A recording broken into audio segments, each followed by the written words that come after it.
Between the kids being home and hosting, everything in our house gets used up in summer. With Instacart, I can save money by stocking up on all my favorite summer brands. I save time by getting everything delivered in as fast as an hour. And I save myself a sink full of dirty dishes by stocking up on paper plates for the annual summer cookout. Save more on summer essentials? Spend more time enjoying summer. Add summer to cart. Download the app to get free delivery on your first 3 orders. Offer valid for a limited time. Minimum $10 per order. Additional terms apply. Welcome to the Human Capital Innovations Podcast, your go-to source for personal, professional, and organizational growth and development. We hope you tune in often for all things people management, organizational development and change, organizational leadership, and social impact related. Maximize your personal and organizational potential with Human Capital Innovations Podcast.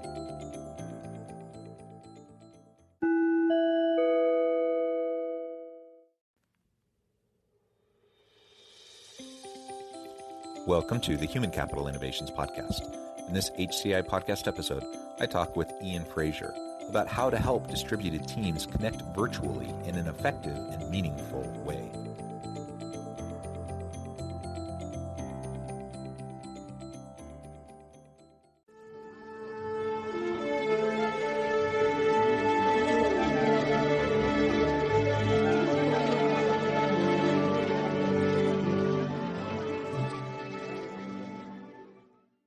Ian Fraser, welcome to the Human Capital Innovations Podcast.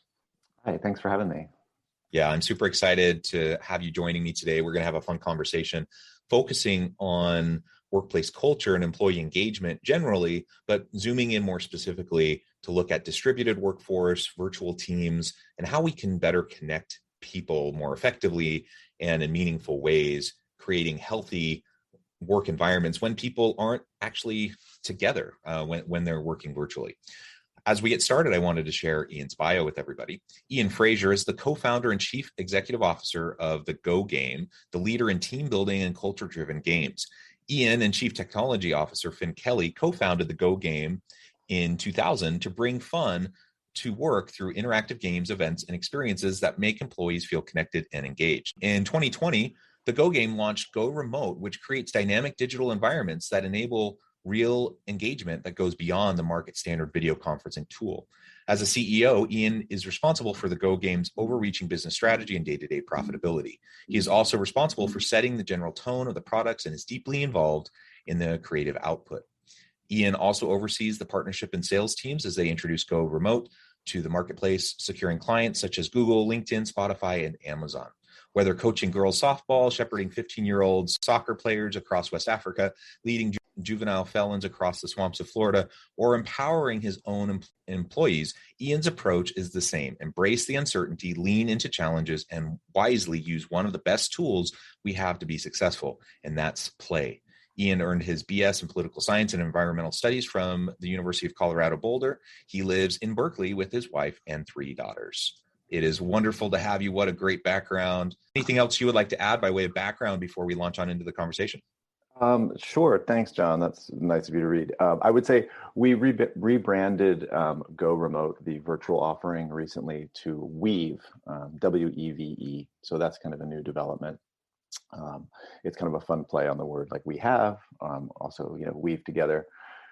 So that's a recent development. So that's the only thing I'd add. Okay, excellent.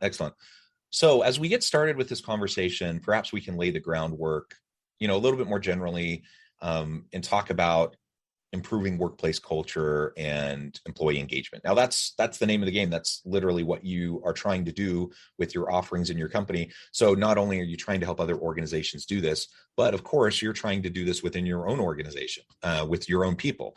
So tell us a little bit about your approach, kind of your philosophy of, healthy workplace culture and employee engagement, both in terms of how it manifests in the products you offer, as well as internally within your team. Yeah, we're like a sort of patient number one or zero, whatever it's called, because we have really been conducting the culture experiment on ourselves first, because we went from an in-person, in-office company to fully remote at the beginning of the pandemic, and there are a ton of challenges that we faced. So as we built a tool for companies to connect with in this new remote environment, we were the testers. So I'd say like the first thing is that like it has to pass our smell test for being like truly fun. I think one of the things we say, it's like, if this is something you do with your friends, like in your free time, it's probably a good product. And if it feels like that horrible sort of like punchline of team building, like the Flight of the Conchords song, the team building 99 or whatever, it's like, it can be pretty forced and pretty weird. So we sort of start with like, is this something we think is really awesome and fun? So I'd say that's kind of the first, before you even make the recipe, that's sort of our overarching goal.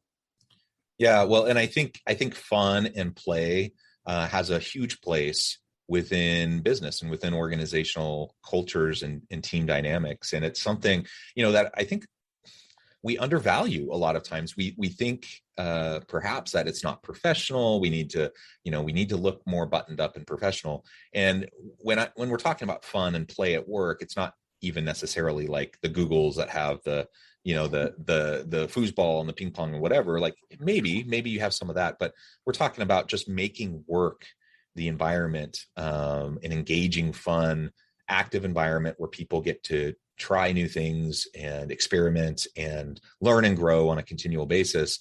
And there's a lot of elements to, you can gamify workplace environments without just like having people go play ping pong for an hour, right? Absolutely, yeah. And that's what one of this new product we've been working so hard on.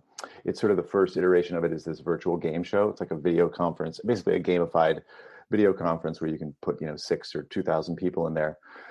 And we've got a couple other iterations of it, but at its core, it's a video conferencing tool, but it's got sort of game show, gamified elements, which has been a great first case, and be like, does this work? Is this really engaging? And it really, really is. And our sort of follow-up products are going to be, just some more basic video conferencing meeting platforms where we do take some of that fun and sprinkle it in, because I think no one's like, great, we've got it. Like a Zoom meeting is the pinnacle of virtual engagement for humans. I think it's a really good first start, but I think that in ways these things were designed.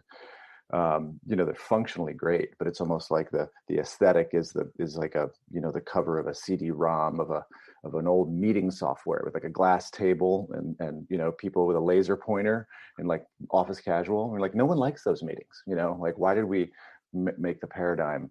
That's a good point. That's sort of the North Star. The best meetings are the ones that are like at a picnic table, impromptu, or around a campfire or at the bar after work.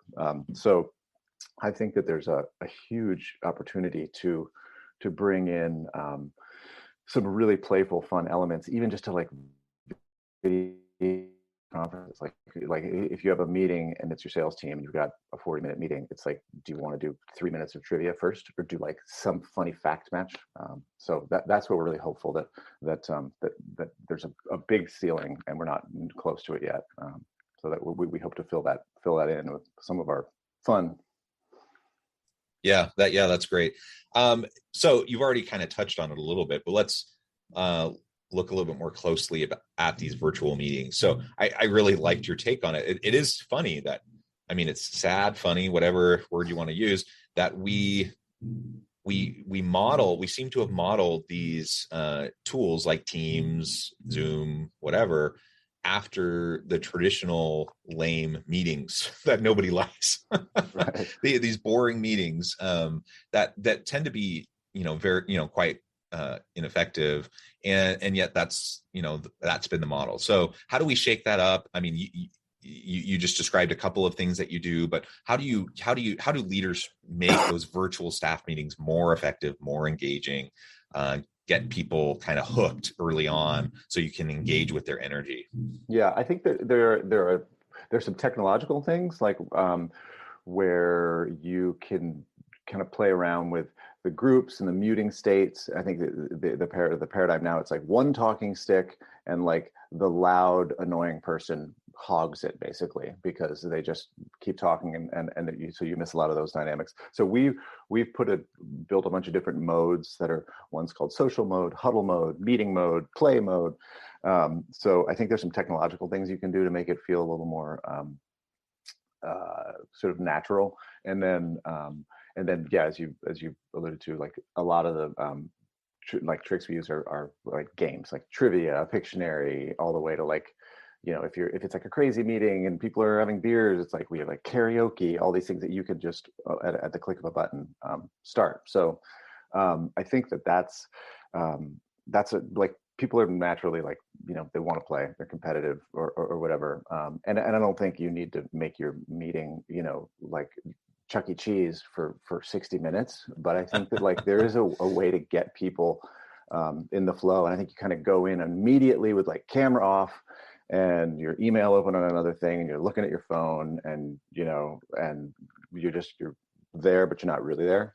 So I think that's the hook. So in a meeting, if you can just put in, it's like, oh, I'm meeting with my European sales team. It's like, oh, I'll grab the Champions League trivia and we'll do a funny trust building thing, and it'll take 4 minutes, and then you go into your meeting, or you wrap up with it, or you take a break in the middle. But I think that those meetings can be a slog, for that long, and so that's what we do is try to just sprinkle the fun. Yeah, that's really cool. And I was thinking, so back this last December, we did a virtual kind of holiday party with my team. And one of the things we tried to do very ineffectively was karaoke over Zoom. Yeah, I know, it's a good idea. Yeah, so we tried, and it was a mess, and we still had some fun, but man, that would have been a hit, I think, with my group. Yeah, one of the other things that we do, I should say, and probably 95% of our events are that you have a live host that is from our company, and we have about 60 hosts who are the most engaging, hysterically funny, fun people who love kind of making magic happen between people in groups, sort of like. So you don't have to have like boring me be the MC for the event, or me, or boring me. It's like we just have met some really fun people even since the pandemic started who were just they were facilitators or coaches or bartenders, a whole host of people, and they wanted to come and participate on this platform. So that's also one of our like our secret sauces is that like it is kind of hard when it's all on you, and it's like, okay, I got to get people to come to my meeting, so I'm going to make this karaoke thing, and even if it's not the work of making the karaoke, just that it's on you, it makes it hard. So there's I think a big advantage to using our platform, and it's right now, like I said, it comes with most events, is that there's just a person, a real live person who is there, who's can facilitate, run the karaoke, run the trivia, say the funny things, and that's pretty neat. So it's even though some people do think that those people are like AI, because they get in there and there's this like person and they're like, are you real? And one of our hosts is named Al, and the way their name appears, it looks like AI a little bit, like the A and the L, and everyone is like, are you AI? And then Al acts like a robot for a minute, and then they reveal that no, they're really a real person.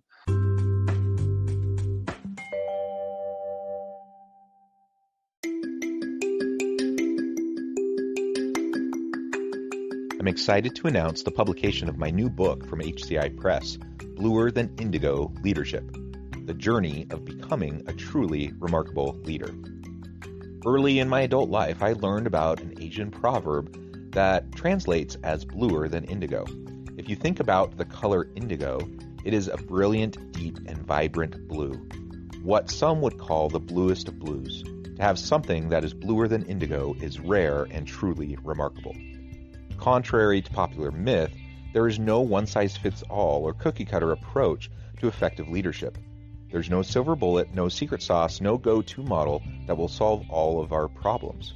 The truth is, great leaders have all had their unique strengths and flaws, and have all had to discover and then pave their own distinctive path in their life's journey to fulfill their leadership potential.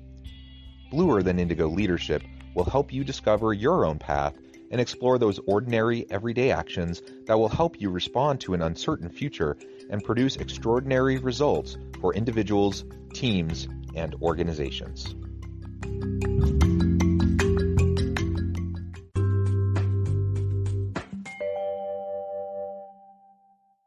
That's really fun. And I think the key here is just, for people to kind of open their minds a little bit to the possibilities, right? And to your point, for a meeting, like there are still things you have to get done. You're still trying to get through, agenda items. And, if it's a working meeting, you have to talk through things, and you have to, strategy meetings, you have to work through things, whatever. Like there are things you have to accomplish in meetings. You can't just play all the time. But if you build in, an opening 3 to 5 minutes just to energize people, grab their attention, get them engaged, kind of prime the pump, of their thinking to lead to better outcomes for the meeting, that's going to benefit everybody. And you're absolutely right. Like so many of the meetings that I jump on, I find myself, I do this calculus in my head. I'm like, okay, do I really need to be there? Probably not, but they invited me and they expect me to be there. So I'm going to log in. I'm going to at the very beginning, I'm going to have my camera on, say hi, and then I'm going to mute myself and I'm going to turn my camera off. And then I'm going to have my email going while I listen. And then every now and then I might unmute myself to say something. And I think that's what the vast majority of people do. And so, there's definitely a better way if we just think creatively. Yeah. I think one of the things too, we've thought about recently and we've experienced as a company is maybe dialing back the video calls a bit. I think that we've overdone it a little bit, where everything is a video meeting, and it's tiring. So, and I think it's understandable that people, including me, are like, turn my camera off. I can't sit there and look at my weird self anymore. Or and you can be just as effective on a phone call, like on a conference call or something like that. And so I think there's something we're going to learn. We're kind of learning it now, and in the future we'll hopefully be better at it. And that's to use the video calls sort of sparingly when you really want people engaged in that kind of immediate way. And there are other meetings that don't need to happen like that, because I think you're right.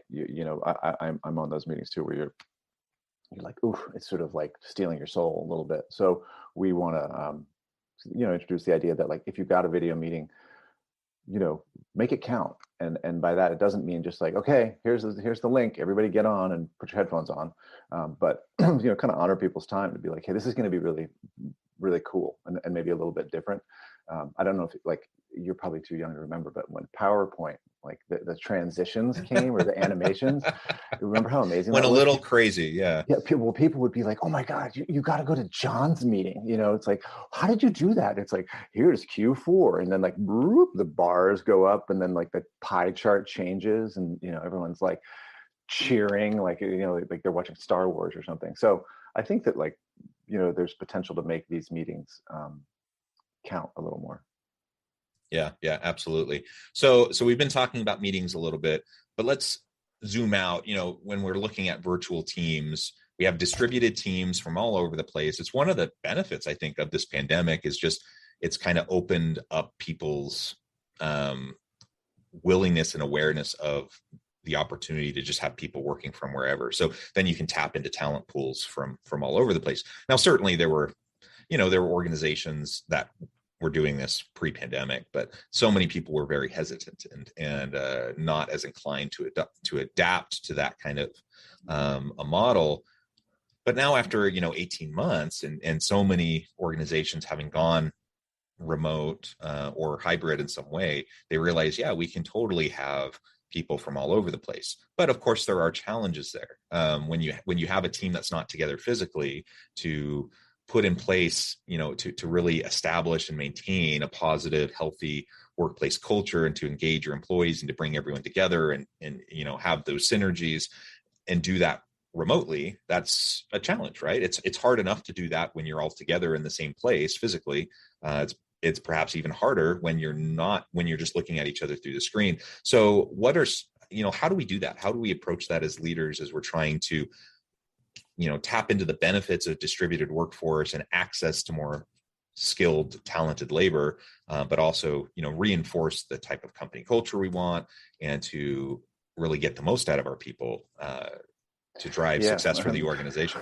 I mean, that's the $1 billion question, and I think that it's kind of a mix of some of the stuff we already know, which is be a good manager, and still make time for your one-on-ones, even though, because you're kind of always talking anyway, and you're always on calls, and you're like, well, we're sort of having our one-on-one here anyway, but really making the time, that, because you can't go, hey, like, let's go get a cup of coffee and check in about your goals. It's all in the same medium. So that's kind of, I found that to be hard, sort of tricky. And then the other thing is to make the time, celebrate the moments, and whether it's someone's work anniversary or all the fun things you did in the office.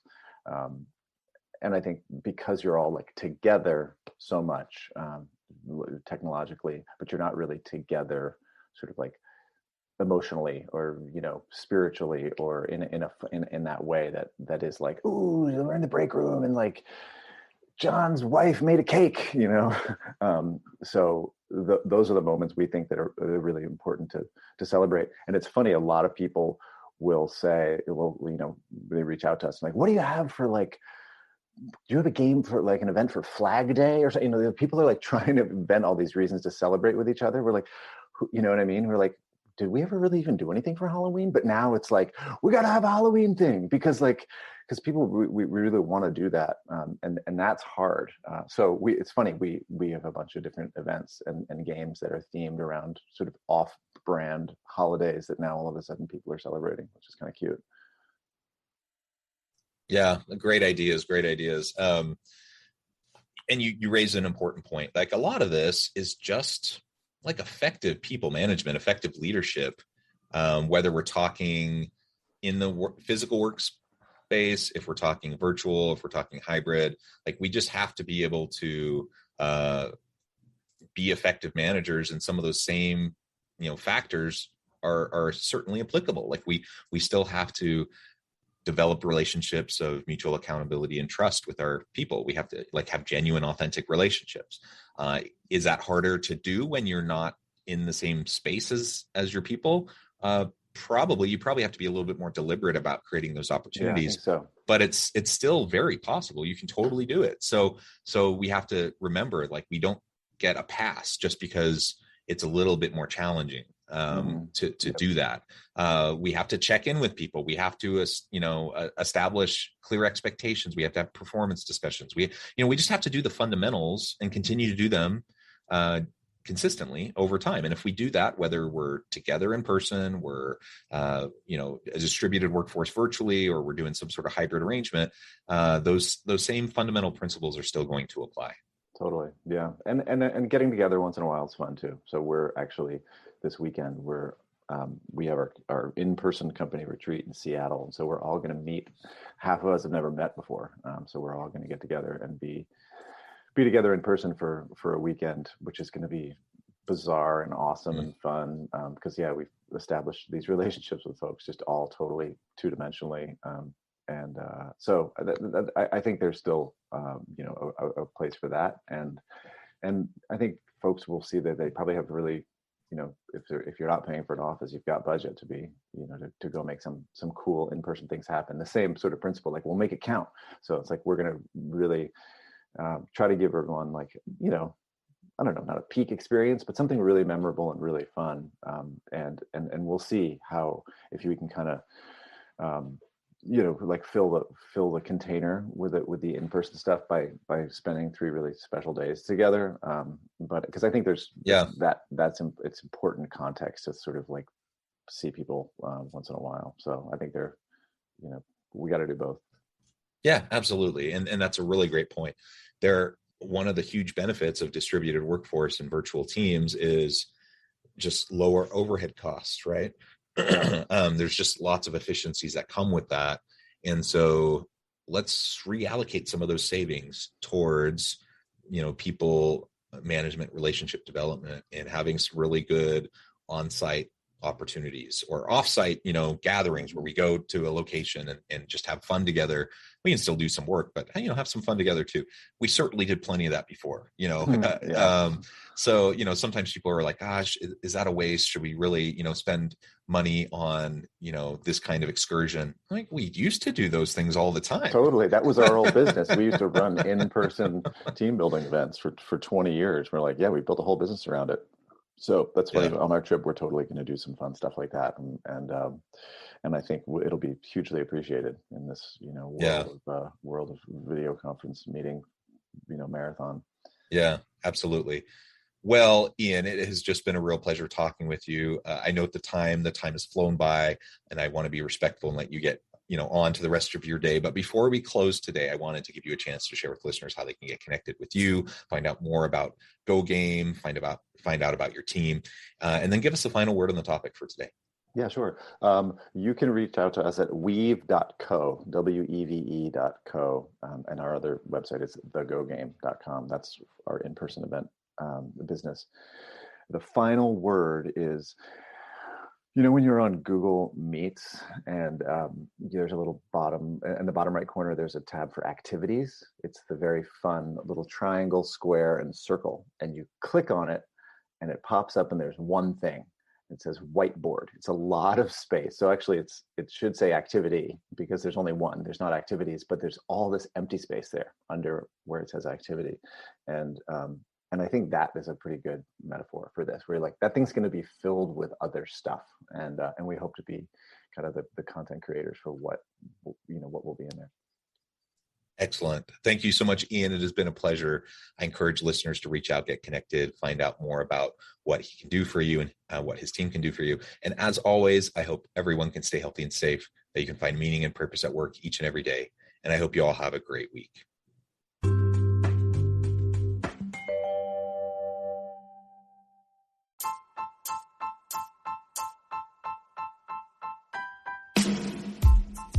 The alchemy of truly remarkable leadership.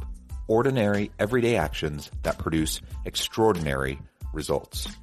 Consider how the nature of work has shifted over the past 50 years. With increased globalization, rapid technological advancement, and the shift in economic composition, the average job of today looks very different than the average job of 50 years ago. What will the jobs and organizations of tomorrow look like?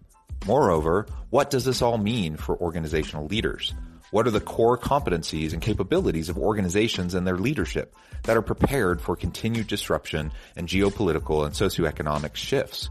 Regardless of what the future holds, increasingly, leaders need to be socially minded, data-driven, decisive, champions of talent, and disruptors of the traditional notions of leadership, teams, organizations, and work. The alchemy of truly remarkable leadership will help you to explore your own leadership competencies and capabilities and consider ways to apply and implement them into your workplace and personal life.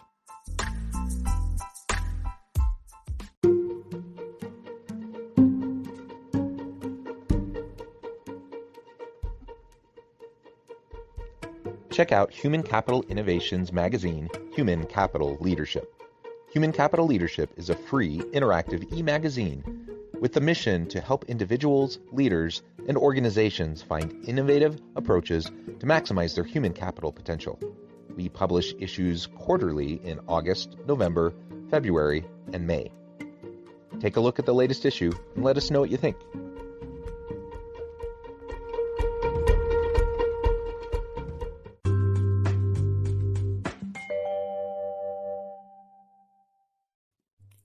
Thanks again for joining us for this episode of the Human Capital Innovations Podcast. I hope you stay healthy and safe and that you have a great week.